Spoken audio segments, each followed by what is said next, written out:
Pakk maalab ja ma käin Järvakandi gümnaasiumis ja 5. klassis ja ma loen teile 2 luuletust.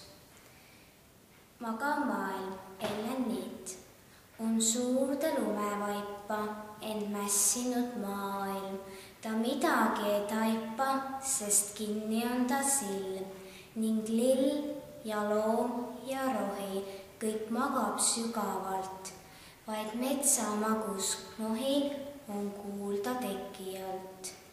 On suurde lumevaipa end mässinud maailm. Ta midagi ei taipa, sest kinni on ta silm. Võib üle puusanuki tal sõita suusamees ja soojad tuletukid tal läita nina ees. Võib üle laia lauba tal ja näskab sata ja ripsmeist peale kauba paar kõrtki napsata, sest suurde lumevaipa on mässitud maailm.